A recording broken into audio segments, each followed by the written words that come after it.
Hi everybody, Raging back with another Mechabellum video. Today's video we're going to be playing a lot of boats. But it's more than that really. My opponent is 2150 MMR. When I play against these high MMR guys, you really got to be on top of your game. They know how to exploit every little detail of your position, because they know pretty much every counter to everything. And so I really have to be on top of my game when I play against a player like this.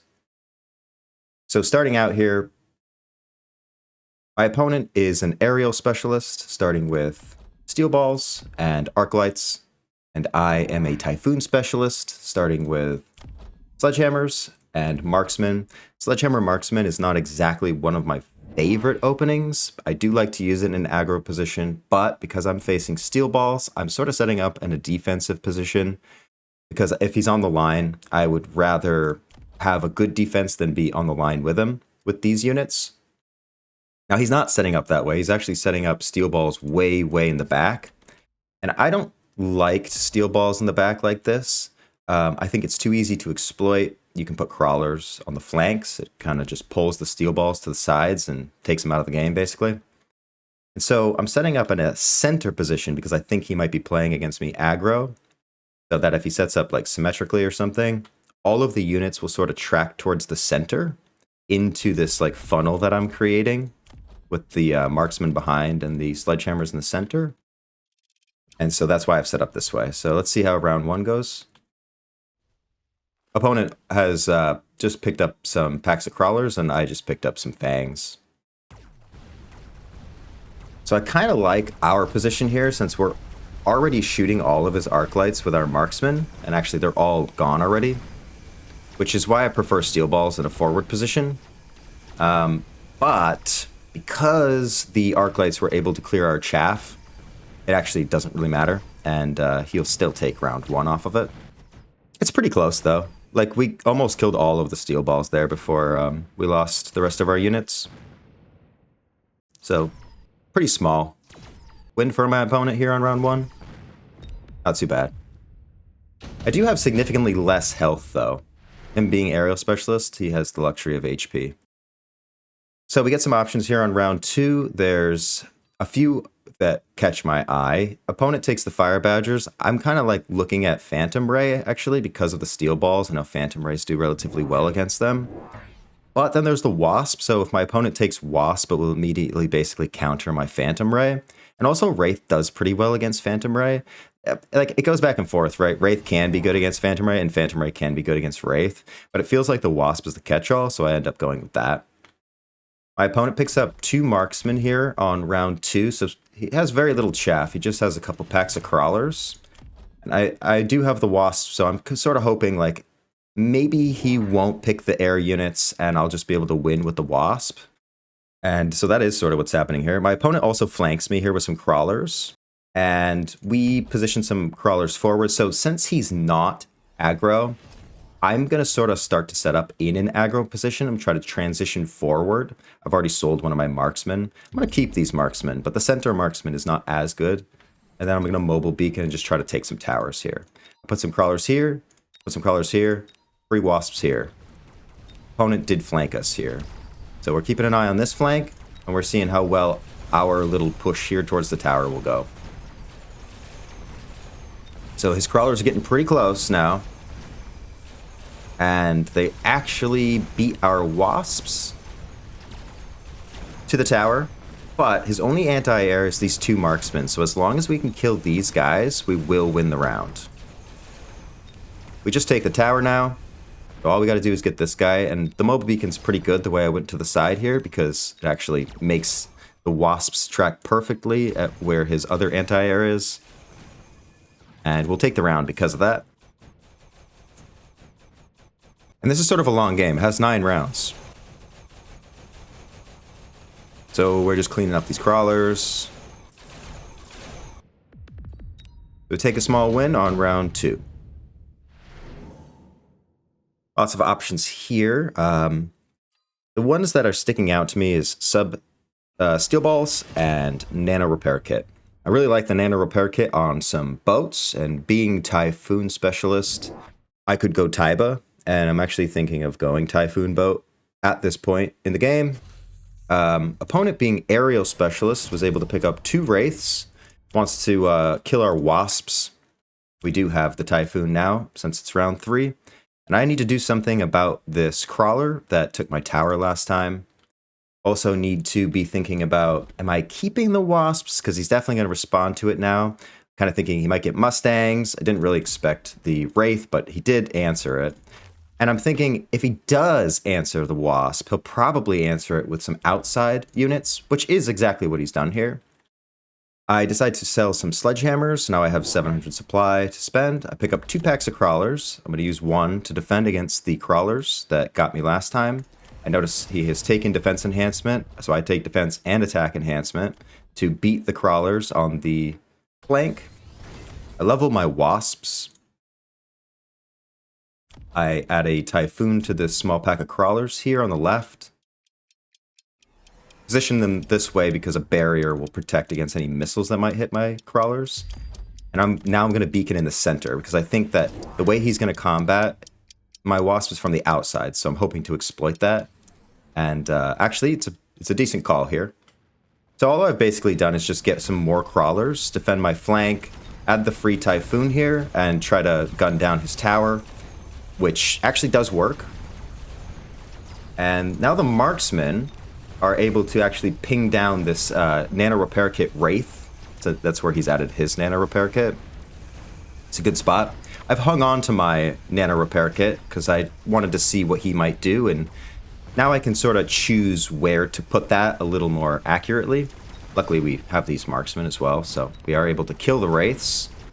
And so we just sort of take another small win here. These rounds are really close. Like I said, this guy he's good, so even if he's going to lose the round, he's going to lose small. So I typically don't take supply enhancement on round 4, but actually, since there was so little damage so far in the game, I should be able to anticipate that this will probably be a long game. So actually, I think in this rare scenario, I should have taken supply enhancement because my opponent actually does take it, and this is a long game. So that's a good play by him. I did skip, so I do have some money here. I sold my other pack of sledgehammers. I'm deciding to kind of just fully commit to the Typhoon boat idea. But I do have to sort of think about this still. So now my opponent's probably going to take attack enhancement since there's this little war happening here, right? Like with these crawlers. And so to sort of combat what he's doing here, I'm deciding to put crawlers on the outsides of both of the top of his positions. And so, actually, see how I've added the crawlers here, and it says that the Wraith is going to go forward? Now, because I play Mechabellum a lot, I know not to trust this arrow. This arrow is not always correct. It says that the Wraith will go forward and not backward, even though I've added the crawlers. Now, it does say that the steel balls will, and it says that some of the crawlers will as well. But I know from my experience that the Wraith will also go backwards. So I'm not worried about this arrow. I know it will go backwards. And it's the same reason I do it on this side. I want the Wraith and the late arriving steel balls and crawlers to go to the outside so that I can continue to steal his towers with my wasps. I get another Typhoon. I'm setting up sort of a strong side here on the left. I still have 400 and I immediately go barrier. And opponent does take attack enhancement to meet my crawler here. And sometimes these come down to RNG, which pack of crawlers wins. So he's just sort of, he's making sure he's matching my my crawlers with that. And then this beacon ends up being incredible. So I actually thought about this. If the Wraith on the right, because I don't have a lot of units over here, survives, I don't want my marksman that has big range to get stuck here in the center of my board, which is what he will do. So I actually include him in the beacon. So what will happen now is he'll run forward all the way up to the edge of the beacon. And so he'll be on this side when all the units turn at the end instead of back here. And he will hopefully be able to take out that Wraith. So this is one of the better beacons I've played probably in the last couple weeks. I was very impressed how well this worked. Pay attention to that marksman there. And so, like I said, the wraiths do go to the outside. They allow the wasps to fly in here and steal the tower for a third turn in a row. So we're really cheesing. And good thing, because now we can actually continue to take out this wraith. Now that we have these level 2 marksmen as well. Look at this guy. He's on a journey. So this guy with big range would stop around here in the board, if not for the mobile beacon. Now because he's at the top of the board and everything's been cleared, he'll go for this tower.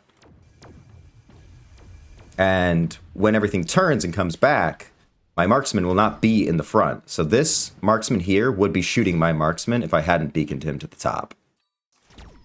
And we will actually take the round as a result of that. The marksman is the hero of this round.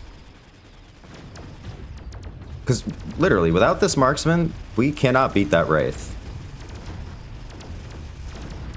Or even those steel balls. So, nice beacon on round 4 allows us to take the round. Round 5, we get sticky oil available. Not super interested in all these other ones. I'm thinking about photon emission maybe, but sticky oil does seem better for me since he has late arriving steel balls. And there's this war constantly in this game between these two packs of crawlers. You can see my opponent levels his crawlers. Mine are leveled as well.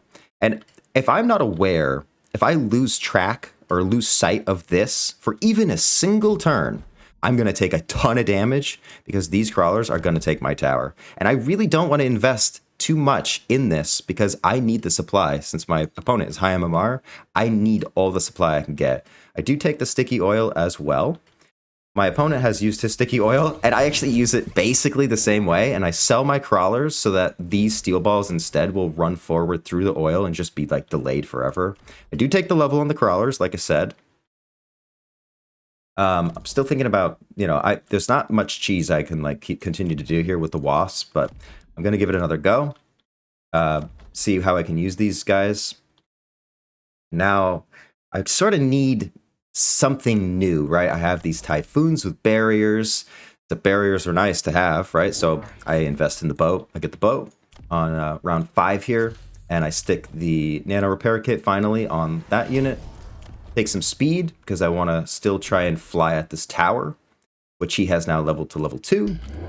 And my opponent has picked up a couple packs of fangs here in the front and met my crawlers with crawlers on the outsides.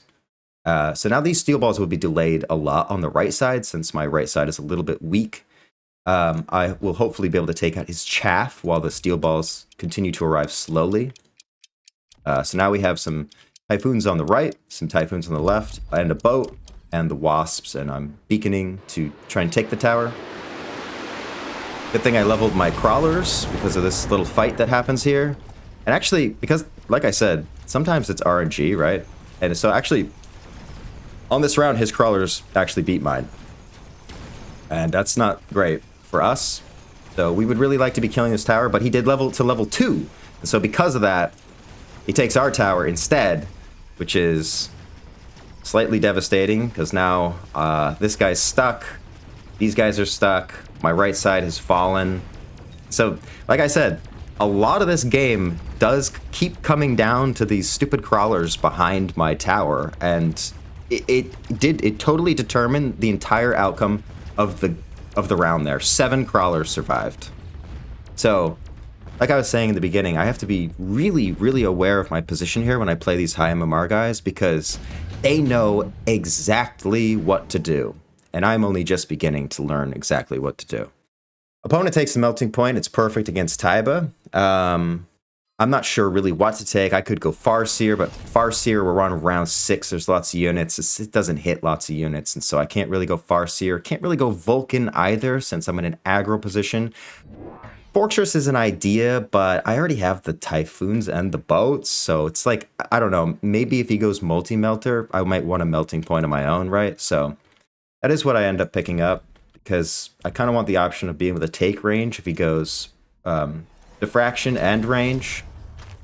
Look at the timing on that. We both take impact drill at the exact same time. So he's still trying to exploit my position here. I take the impact drill because I'm like, I don't want that to happen again, right?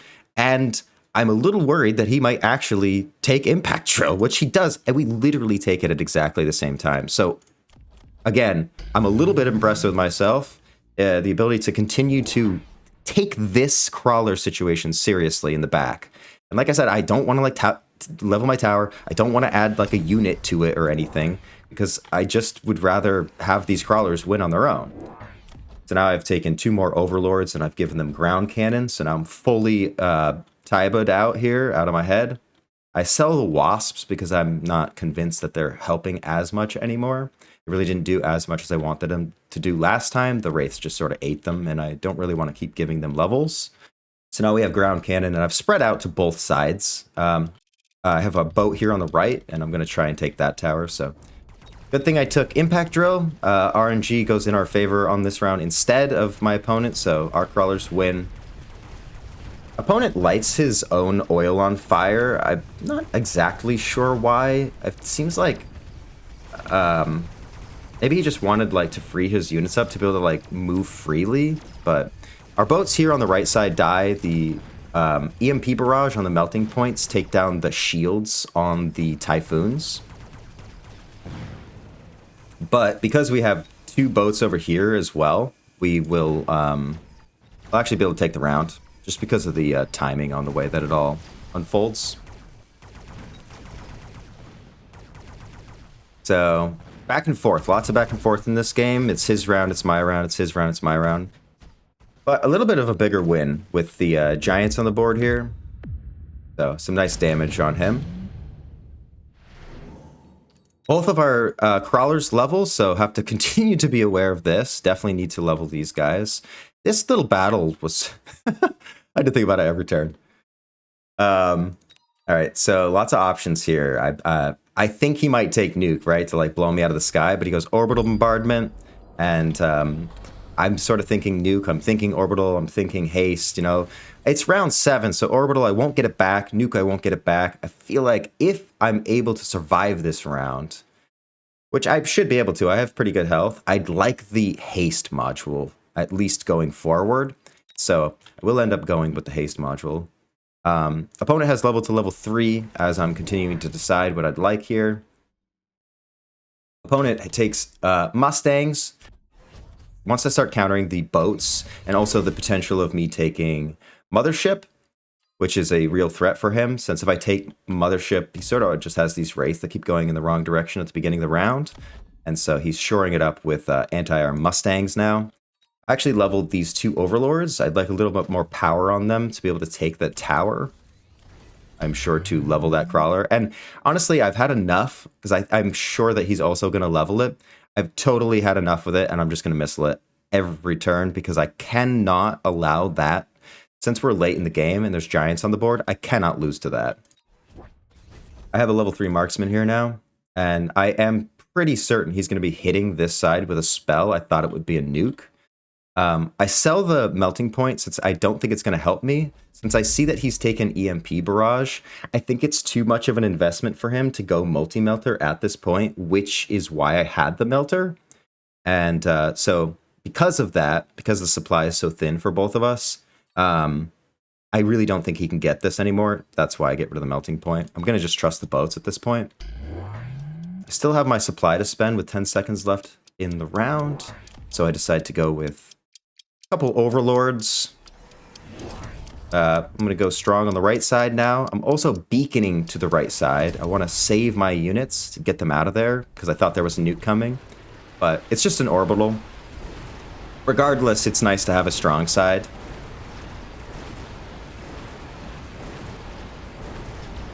And we've actually beaconed the haste module Typhoons to come with us as well, so they'll take out some stuff on their way. But we do lose the round anyway. So the mobile beacon there did not work out for us, unfortunately. And we will take quite a bit of damage because of it. I thought that the beacon would work a lot better than that, but he does have a lot of chaff for us to shoot through. In this position, the laser sight is an idea, but like, I already have 140 meters on the Overlord artillery. the Overlord doesn't even really have like the range to start with, so I'm kind of relying on ground cannon as my main source of the weapon. And then when the Overlord comes in at the end, it's kind of nice to have them close, especially if I end up getting Mothership on Wasps. That way I can gun down the towers and stuff. So the laser sight doesn't really necessarily do that much for me. And he does have EMP barrage on these melting points. So the photon emission is something that I'm going to be looking at getting. Now, my opponent puts the... I can't tell if this is a mistake, because I would, if I was him, I would stick the laser sight on the melting point and then consider getting multi-melter at this point, since I sold my melting point. But he does stick it on the Wraith, so I'm not sure why, but that is what he goes with. Like I said, I go with the photon emission, and I would really like to be able to kill this high-level melting point before the level 2 one, because it's a bigger threat. So I want to kind of run straight at that melting point. So I jump drive my Overlords over to the right, and I stick them all in this photon emission, and I'm going to beacon in a way where I'm going to just try and kill this. My opponent has gotten more Mustangs with range and anti-air, which is basically exactly the right answer in a lot of situations. But then I get more boats, so now we have 1, 2, 3, 4, 5, 6. We have 7 boats here. And I'm starting to loan and temp range and temp speed. And we are going to just try and fly at his guys here on the right. And hopefully be able to take out this high-level melting point and then take out the rest of his board as well. Again, I'm missiling out these crawlers. I can't let that happen. I've also placed some crawlers here on his flank to draw the EMP barrage over to those as opposed to my units, because even though I have the photon emission, it will still take down the shields on my Typhoons, and I don't want that to happen. So let's see how round 8 goes here.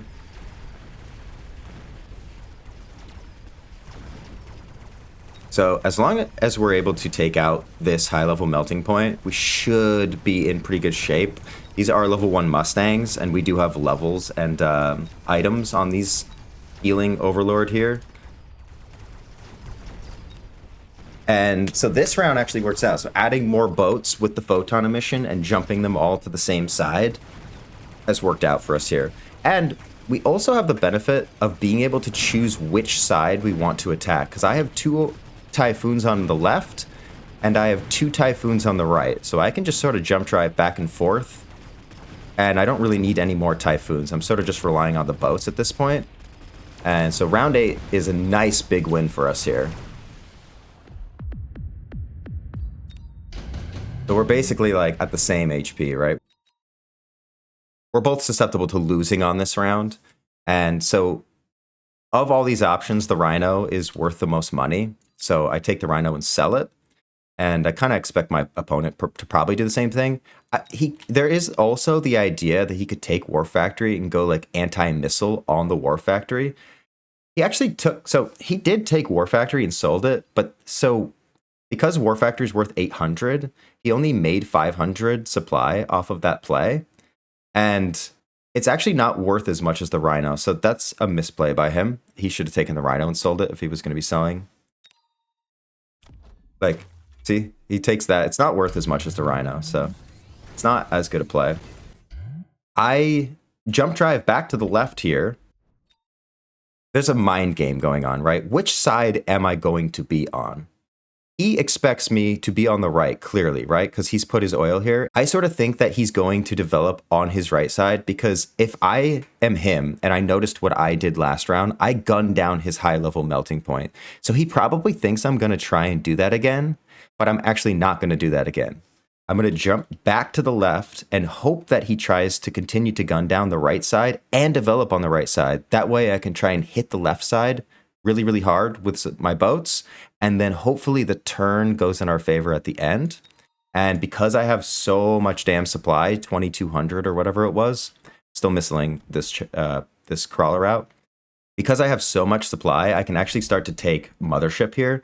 And even though he has range and anti-air on Mustangs, the Wasps will still eat a lot of that damage, especially if I get more boats. which I get 3 more boats. So now we have 10 boats. And I think this is the most boats I've had in the last couple weeks. Easily, this is the most boats I've had in the last couple weeks. Opponent elite recruits a couple melting points. Again, they still only have EMP barrage, so he probably should get multi-melt, right? And he can't afford it anymore. The only thing he can afford is energy absorption, and I kind of think he miscalculated the amount of supply that he had available to him, because what he needs multi-melter. He needs multi-melter, and all he can get is energy absorption. And here comes my Wasp play. So maybe he is not as aware of like the math of things, because he did take the War Factory as well. And I swear, it's just it comes down to the economy in this game, right? That as long as you have more supply, you should win. I oil the right side. So let's just see how this giant boat play here at the end works. So he has 3 melting points over here now and 1 over here. But I have 10 Overlords. And like, even though there's Mustangs, there's so much chin gun happening. It's like a machine gun of ground cannon. Like an absolute total machine gun. And all the Wasps are dead here. So, and he has suck on this, but there's so many fucking boats alive. It's just like totally impossible for him to stop at this point. And all we need to do is get this high level melting point dead. There goes his tower. And once that melting point falls, we will definitely take the round, which it happens right here. Even while it's energy absorbing our health there, it doesn't really make a difference, just because of the sheer DPS, the amount of boats that we have. And so we are able to win the game because I just shamelessly build more and more and more boats. And I've heard people say, when you start to go boat, you just basically build more boats, you know, just commit harder and harder to it, because the more you throw at the wall, especially with the mothership, the Wasp production, it's so much to knock out of the sky that like it's just good to have more anyway. So looking at the board here at the end of the game, opponent took the level 2 melting points on the last round, elite recruited them, and could only afford energy absorption. I think that he probably miscalculated the amount of supply that he had available to him. I probably would have gone multi-melter on these guys. And actually, I haven't really thought about this, but there was a level 7 Rhino. I think it was level 7. I sold the level 7 Rhino. He probably should use it. Sure, I got a lot of boats, but we'll test it. Actually, we'll definitely test it. I just want to analyze this real quick. So I've continued to missile out these crawlers, because for the first like 5 or 6 rounds of the game, this crawler war kept going like back and forth. He would like take my tower sometimes because of it. And so by the time that happened the second time, I just opted to missile it, because I didn't want to deal with it anymore. It was a very technical situation with these crawlers, and I've not found myself in such a technical crawler battle in a long time. Just these 2 units facing off. Opponent probably maybe could have also done with like Mustangs with range and anti-air, since there's a very real possibility that I'm going mothership. Yeah, the elite recruited melting points. I don't think that's the play. Obviously, Taiba is amazing, right? And I set up a situation on both sides where I could choose which side I wanted to go to. I have the Typhoons here. All I need to do is add the boats here. I have the Typhoons here. Just add the boats here. And there was a lot of like back and forth, me moving the boats here to there, to there, to there. I tried to make it as difficult as I could for him to anticipate which side I would go on. And luckily, he set up strong on the right side instead of the left side, which allowed us to take the tower on the left since there's less there, and then sort of just turn and win the game. So even though I was playing like one of the strongest comps in the game, which is Typhoon Boat, I still really had to be on top of my game, because this guy was a really good player and he knows how to play against Typhoon Boat. But I think it just comes down to a simple math problem at the end that he miscalculated, and that's why we won. Because I'm pretty sure he can easily win the round with multi-melter, and I don't even think he needs level 2 melting points. So let's replay the round. And you know, I'm gonna use the Rhino instead. So he didn't use the Rhino. He actually took the War Factory and sold it, but you can, with a high level of accuracy, estimate that I'm probably, if I'm sticking on the left, even if I'm going to the right, I'm probably putting my overlords toward the outside of the board. So because of that, I'm going to... So if he thinks I'm going to keep my boats here, right? I don't, but let's just assume that he thinks that because he put the oil here last time, right? So we'll sort of bring the rhino over to this side. And he put his oil here last time.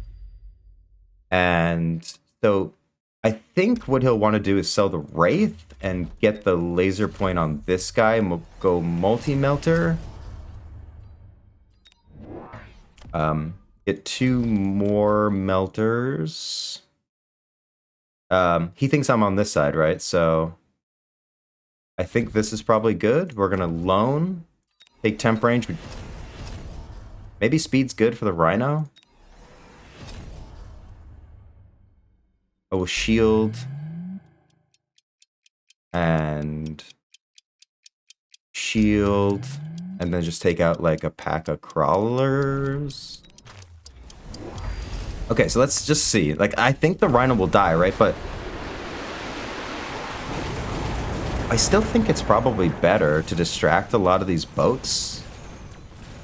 And actually, will it die? It might make it. Oh, it actually got distracted by some crawlers. But look, it's still good because it... Right? Is it good?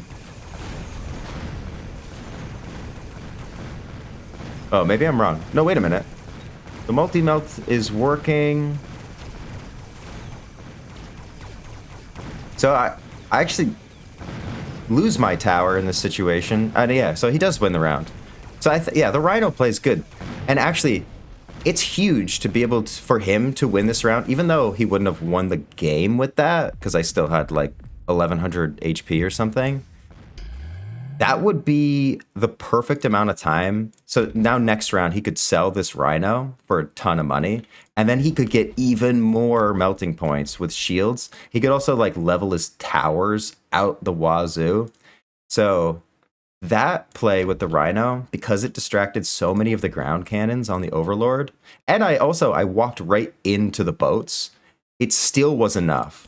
Yeah, if you're facing Typhoon Boat, I've done this a couple times with the high-level Rhino drop. If you're facing Typhoon Boat and you are going multi-melter, or like even if you're going like Mass Mustang with range and anti-air, the Rhino's good still because it's super high HP. It's 150,000 HP here. And so that's going to eat a ton of these shots, which saves like a lot of your units and allows the multi-melter to, you know, it allows the Wraith to kill the stupid wasps as they come in and the Mustang to kill the wasps as they come in. And their melting point doesn't die as fast. The tower doesn't die as fast. It allows the left side to buy more time. It actually ended up, even though there was oil here, these units still made it through and actually took my tower at the end. So yeah, level 7 Rhino is definitely not to be underestimated. I mean, when I get the level 7 Rhino, I do play it a lot of the time.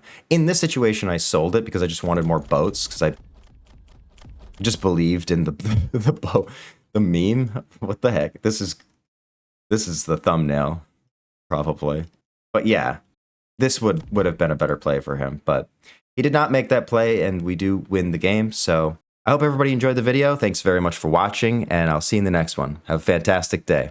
Bye-bye.